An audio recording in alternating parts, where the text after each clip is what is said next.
as comfortable as I am with that, like, it's funny how like religious people, no matter how closely I'm related to them, still freak me out. Like, not that they're pushing it on me, but like, I don't know, when they mention it, right? You're just kind of like, ugh, just weirds me out a little bit. Like even my friend that I was catching up with this week, like, it was still, we talked about all the same shit. We talked about, we were still, talking like we did before, cursing a little bit, but like he had like a dash of like religious in him, which I'm not judging, right? I'm not shitting on them, but it's just weird to me, like when you're sitting at the table with like, a set of parents and they like want to say grace and like they want to hold hands and say grace in like the middle of like a chain restaurant, It's weird. You just sit there like awkwardly like, this ain't my thing. Or they talk about something they saw that was like on TV about something religious happening and them being moved by it, and you're like, that's crazy. And I don't want to like, it's weird. You just don't want to I'm not going to shame people over that shit. Religious people odd me the fuck out too. Anyone who isn't casual or like Buddhist. Did you ever watch the documentary Jesus Camp? Scariest shit I've ever seen. I have watched Jesus Camp. I love documentaries like that. Just seeing how crazy people can get. Yes, people who stop and say grace skeeve me to the no end. Yeah, it's weird. So I was watching Your Mom's House, what do you call it? Podcast channel, I guess. One of the shows is Two Bears, One Cave. And it's usually Bert Kreischer and Tom Segura, but this time it was Bert Kreischer and Louis C.K. And they were just talking about the afterlife, and they were talking about religion and stuff like that. And Bert had asked him if he could get something implanted that would make him religious, like because Bert was talking about how he wished he could find something like that he loved as much as some people love Jesus, and like just have that thing you believe in, right? He was like asking him if you could get a thing implanted that would make you automatically religious, would you? And he said, Louis C.K. was like, no, I wouldn't. I don't. He's like, I don't think you. He's like, what do you think happens when you die? He's like, I don't think anything happens. You just kind of go back into obscurity. Like, you get to be a part of this trip, right? You get to be a part of this thing of humanity, right? And then it's over. Like, we're actually really lucky, right, to be a part of it, and in functional situations, right? We're not even like, a lot of us aren't even in like as bad a situations as you could be, looking at other things around the world, right?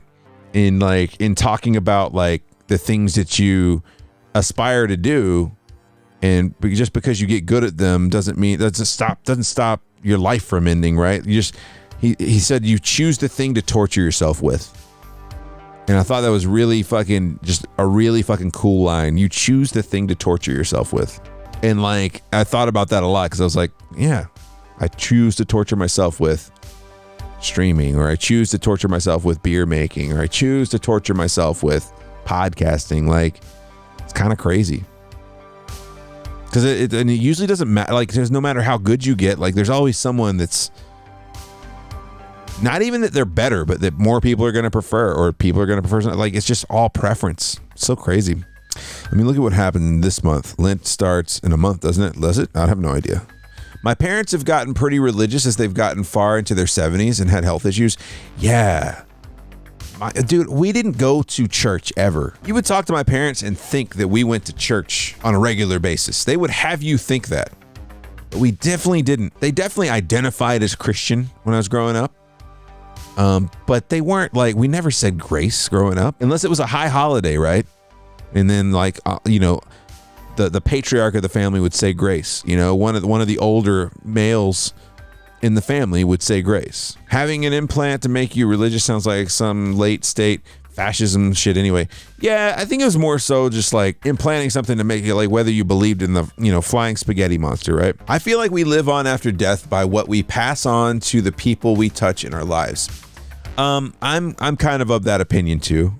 You're only as good as what you leave behind, right? You're only as good as what you like contribute back. I don't want to say you're only as good. I think there's plenty of great people that are living and have lived that probably seemingly didn't contribute all that much. Maybe they just enjoyed their time here, right? But like, what lives on right, is passing down like certain things. Like there's definitely things I know about because of my grandparents that are no longer here, right? And like that gets to get passed on to my kid. It's pretty cool. Like it really is. I think it's just like all you can do is make the best out of a situation. You make the best out of the situation you've got while you're here. I don't think any of us actually know, but it's fun to explore what other cultures believe. Greeks, Egyptians, Nordic people. It's all really neat to think that something happens beyond. It's more of a thing to make you feel better about like dying, so you don't have to just think.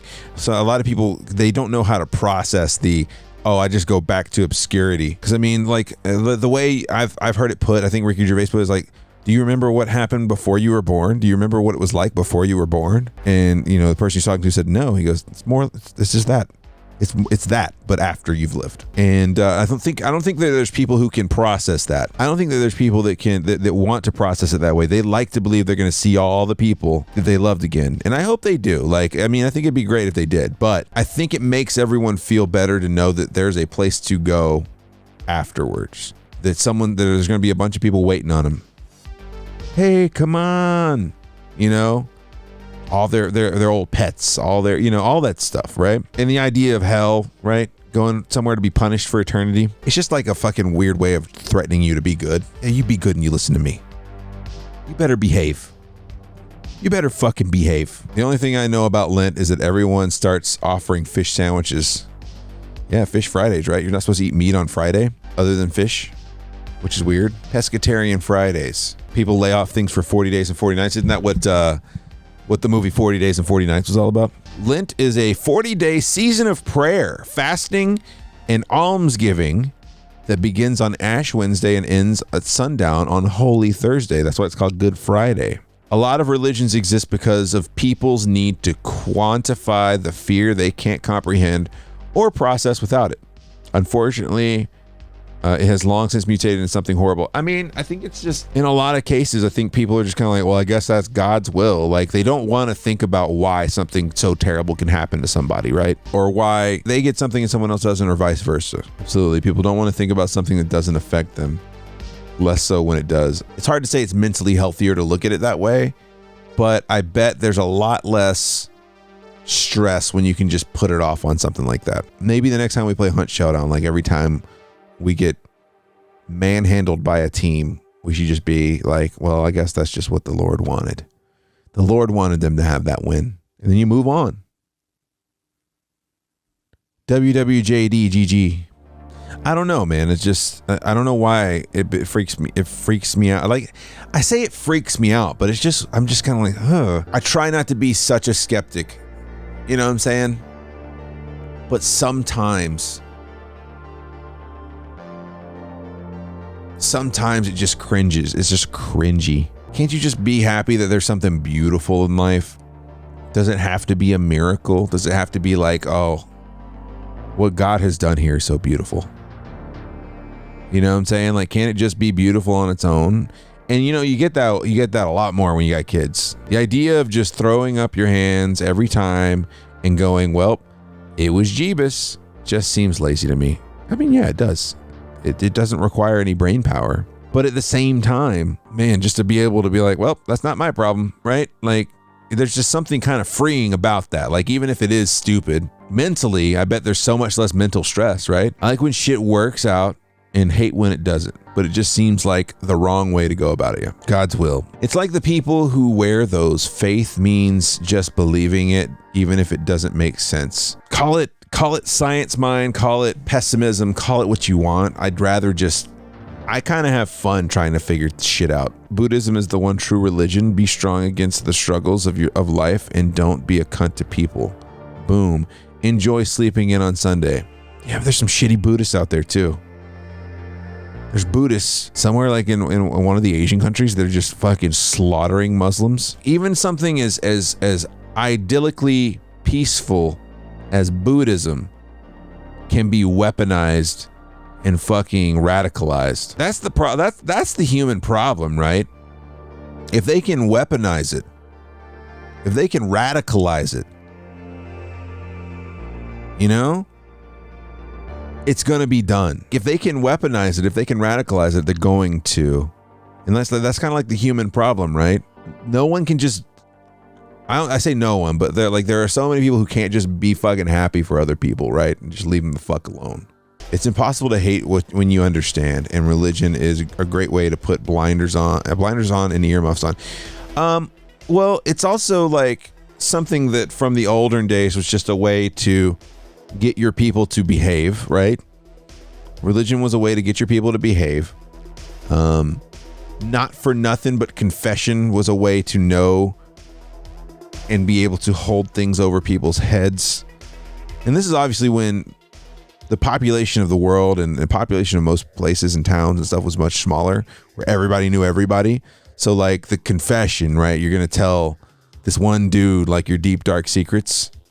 And in some cases where you're going to be like a powerful person, like even the kings, right? Even the kings and the queens and the, you know, all the people in charge would go and have confession.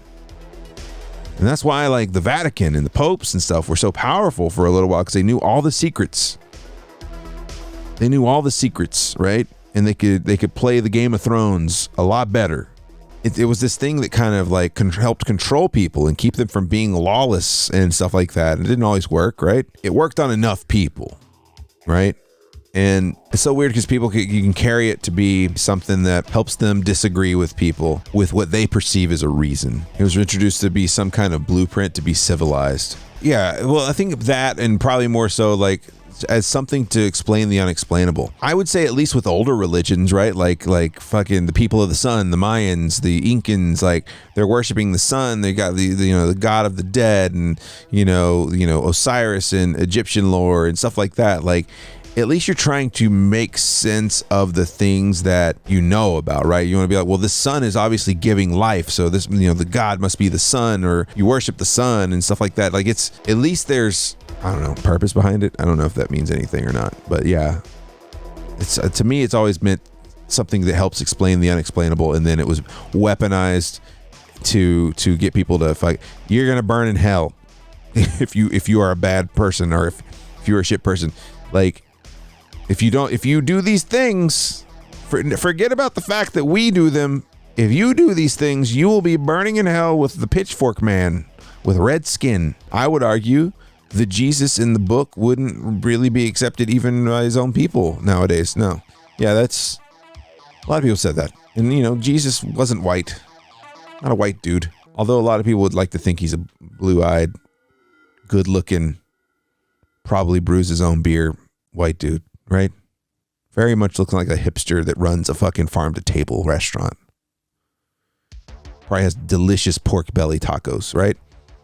Jesus looks like he makes a mean pork belly taco.